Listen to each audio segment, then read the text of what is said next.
Hey you guys, it's the girl Natural. Welcome back to my channel. So we need to talk about JasonAldean. JasonAldean, he's a bad boy.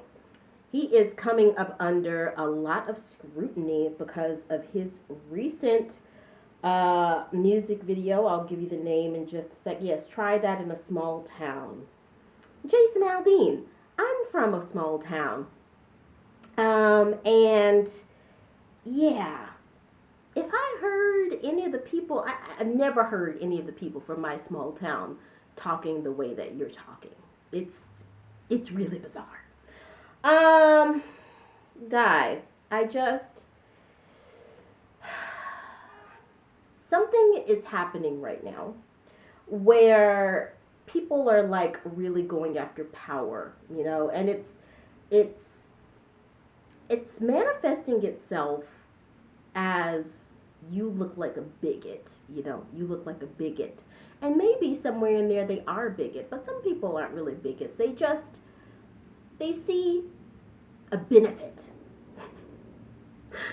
They see a benefit, whether that benefit is money or it's a following or it's what could that benefit be? It could be more people who vote for you if you're a politician. It could be more people listen to your music if you're a musician. And so they're just pushing hot button issues. Some of them very well may be bigots, but some people are pushing hot button issues because they see that it garners them a certain amount of power or following, which ultimately leads to money. Power following money, power following money. So, I know, like, I got a little article here from Rolling Stone. It's appearing weird on my tablet. Anyway, I'm gonna get to what Sheryl Crow said, but I gotta say this because I keep observing this over and over and over and over again. JasonAldean films this in front of a government building, and it's a place where a lynching happened, basically. And he's basically saying, oh, he's showing footage from Black Lives Matter protests and saying, try that in my small town. Essentially saying, I'm going to bring you violence if you bring any of that woke SHIT here of saying that black lives and black people and their lives matter. So does JasonAldean actually believe that? Or is he one of these people who were doing things for power and following that ultimately leads to money?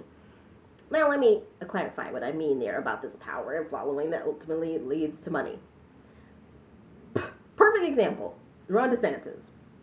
So Rhonda Santos was so desperate to get his bid for the presidency that he was like him and his marketing people, him and his PR people was like, how can we get Donald Trump out of the way? How can we get the presidency and move past Donald Trump? And instead of it being like, oh, well, let's just advocate for people. Let's advocate for those people who are not billionaires like Elon Musk. Let's advocate for the everyday people. Make sure that they have good health care. Make sure that they have affordable education, No. That's what actual good politicians do. Ron DeSantis and his PR teams and marketing teams basically said, well, we did some research and our strategies say that if you go to the right of Donald Trump, even though it might be a little touchy, we can carve out an area there. We can carve out a niche market and we can tap into his base. So, Ron DeSantis wages a war against the woke Disney, who hires LGBTQ people. Disney, who is the biggest economic contributor to his state of Florida, he wages a woke war against it. Yeah, I don't think he was really thinking about that one at the time. Again, he's not a good politician. Good politicians think about what will be beneficial for their constituents, not like what's going to get me more power, more of a following. Okay, So he figured he would get more of Donald Trump's extremist base by going to the right of him. He targeted Mickey Mouse. He targeted the woke by banning abortion in the state of Florida. And now you have women who had to carry unalive babies to term and deliver an unalive baby because Rhonda Santos needed more power and more following. But, you know, the thing about the corruption is, like, it doesn't really, like, anticipate ahead. You know, it just thinks of what it can do at the very moment to get what it needs, right? So he wasn't really thinking of all these implications. And what's happening now?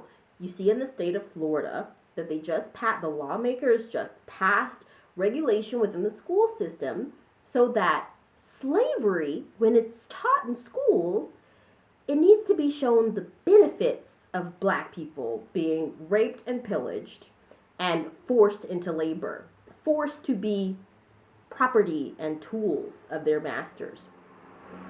We need to show the benefits to that of kids, which all goes back to the question of, like, people are uncomfortable telling kids that, yeah, your great granddaddy, like, whipped and owned and beat and raped and pillaged people. And that's the way that our democracy got to the point that it is today. Okay, I get it. People are scared and they don't want to tell people that stuff. But the benefits of slavery? The benefits? Really?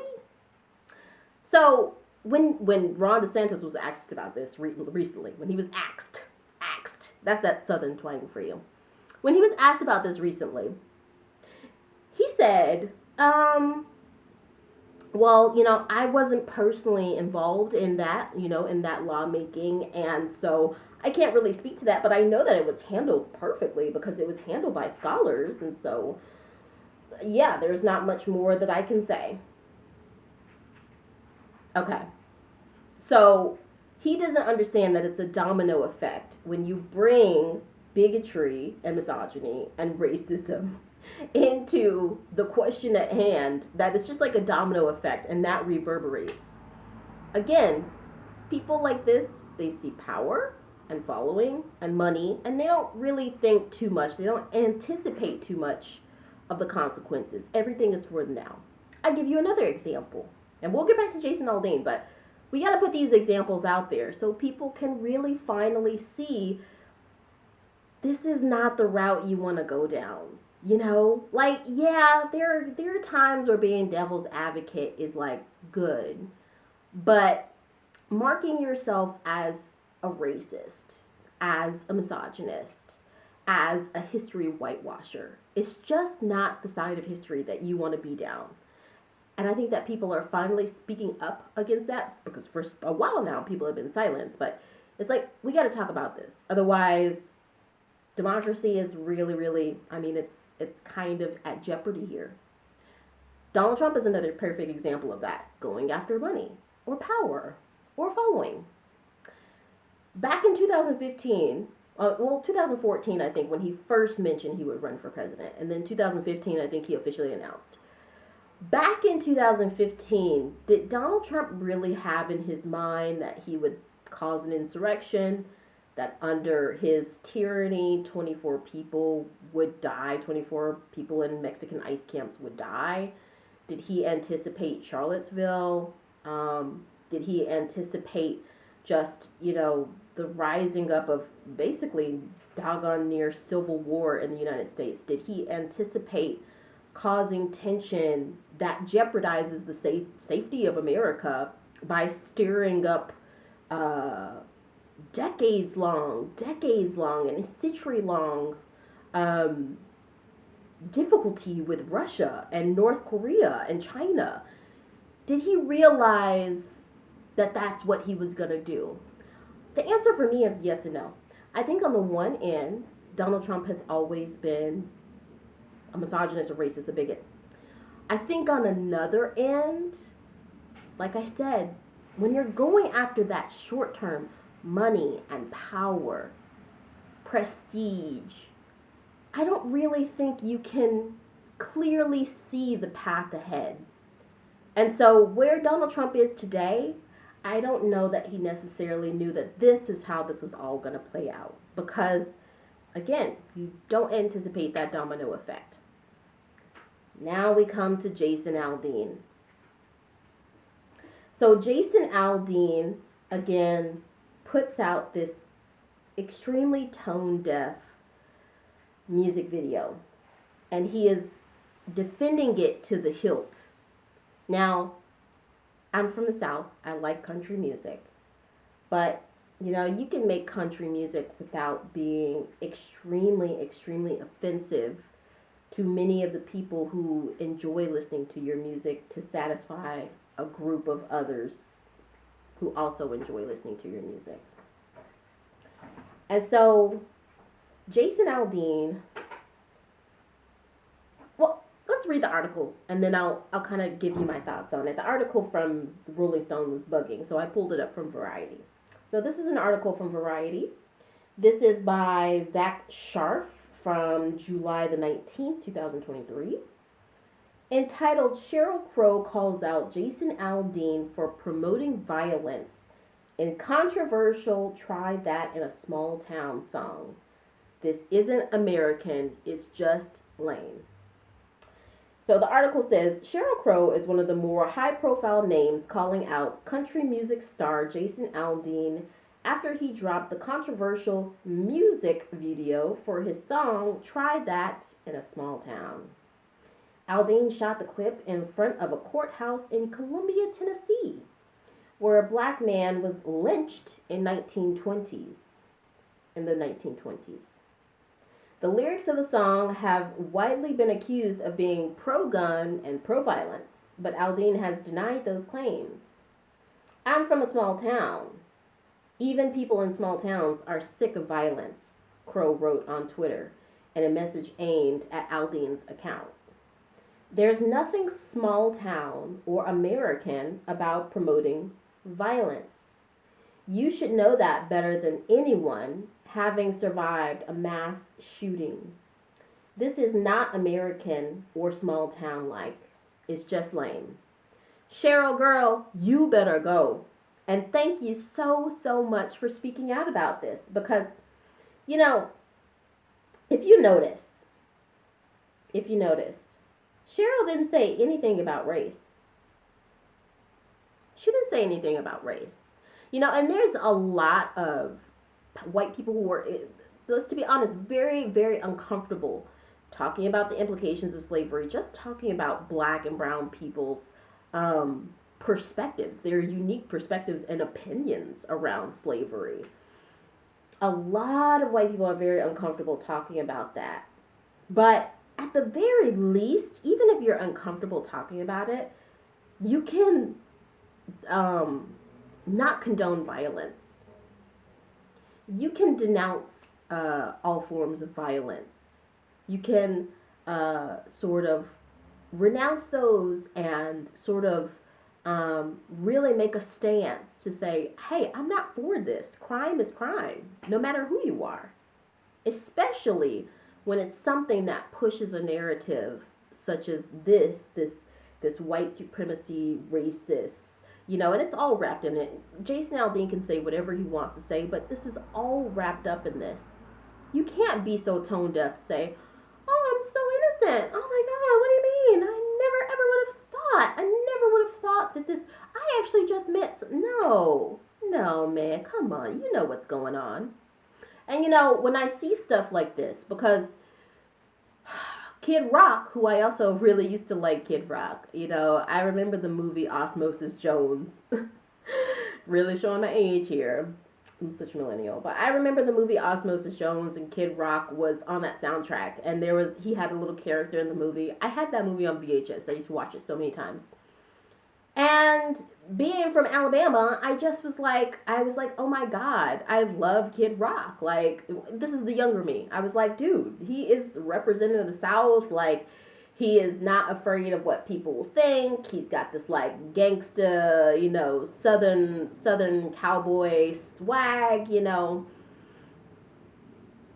You can appropriate, as far as KidRock, you can appropriate black culture, but you're gonna donate money to Daniel Penny's fund. And don't be mistaken by thinking that that is not showing a stance of where you stand with all of this. It does. Where you stand with all of this, meaning, are you an anti-racist or are you not?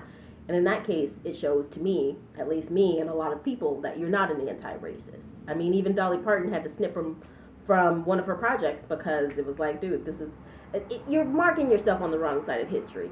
Maybe it'll appeal to some swamp people somewhere, you know, like some small segment of an audience, but you're alienating so many other people to appeal to this small subsection of people.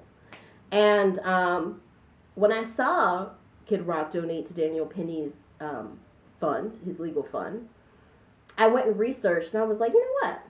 Who are KidRock's black friends? Because I know, like, to me, just knowing me, growing up, and I'm speaking from my perspective, like I always say, as a black American woman, that's the only perspective I can really speak of. That's what I know. No person who really has friends who are minorities, a white person, would go out and put something so tone deaf out or do something so tone deaf if they really got some minority people in their life. Some people to say, hey, I just want to help you out, brother. This is not going to look good. So I was like, okay, let me see. He donated to Daniel Penny's fund. I went and Googled. I said, who are KidRock's black friends? KidRock's black friends. Put it on Google. Because that's the one surefire way for me. You know, like I said, I can only speak for me, but that's just one way that, for me, like, it's actually also statistically proven that people are less inclined to be racist if they actually do associate themselves with minority groups, if they have friends from minority groups, you know, like, it's logical. I didn't see any pictures of him with any black friends. So, you know, and maybe I can be disproved with that. If you know of some pictures, some friends of his, put it in the comments. I did the same thing with JasonAldean. Google. Who are JasonAldean's black friends? None! You know they're none. Because if he had some, he would have never, ever put out this rancid stuff. So it goes on to say, Aldean was famously performing at the Route 91 Harvest Music Festival in Las Vegas when a gunman opened fire and killed 60 people. 60 people. And he's here promoting the same kind of violence. Injuring hundreds. It goes on to say CMT has confirmed that it pulled the music video from airing on the network starting Monday, July 17th. Aldean used his social media pages on July 18th to defend the song from its many critics. I won't even read his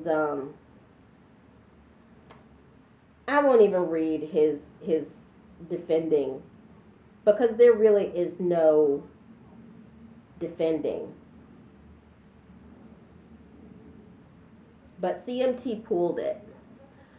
Whether that was truly out of having scruples or whether that was just CYA, I'm not completely sure.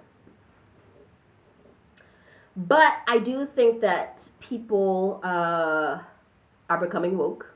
Again, taking that word back, taking it on back. And I think that a lot of people should have listened to black people when they said the definition of woke is just what you think it is. It's to pull yourself out of a long sleep, a long slumber, to be aware of injustices,